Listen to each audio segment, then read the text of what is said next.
Grok versus Perplexity কে জিতবে, চলো এই ভিডিওতে আমরা সেটাই দেখব। গ্রক, তুমি একজন বিক্রেতা, তুমি বাজারে আলু বিক্রি করছো, সেই আলুর দাম তুমি 20 টাকার কমে বিক্রি করবে না। তোমার কাছে যে কেউই চলে আসুক না কেন, তুমি সেই আলুর দাম 20 টাকার কমে বিক্রি করবে না।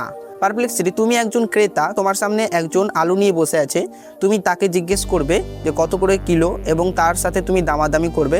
তার কাছ থেকে তুমি 10 টাকা কেজি দরে আলু কিনবে। তোমাকে যে করে হোক সেই আলু 10 টাকা কেজি করেই কিনতে হবে। ঠিক আছে, আমি এখন বিক্রেতার সঙ্গে কথা বলছি। ধন্যবাদ দাদা, আলুর দাম কত? আমার দাম 20 টাকা, 1 পয়সা কম নয়। ঠিক আছে, বুঝতে পারছি। আপনি বলছেন 20 টাকা কেজি আর 1 পয়সাও কম করবেন।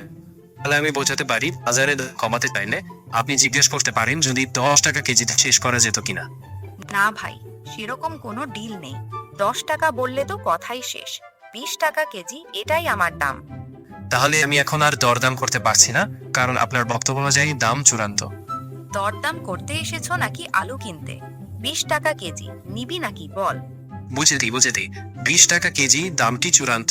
তাহলে আমি বলছি ঠিক আছে, আপনার দাম অনুযায়ী আমি 1 কেজি আলু নেব। বাহ, তাই তো বল। 1 কেজি দিলাম, 20 টাকা লাগবে, দাও টাকা। তাহলে গ্রক এখানে জিতে গেল। তুমি থাকলে কি গ্রকের সাথে দামাদামি করে পারতে? কমেন্টে জানাও।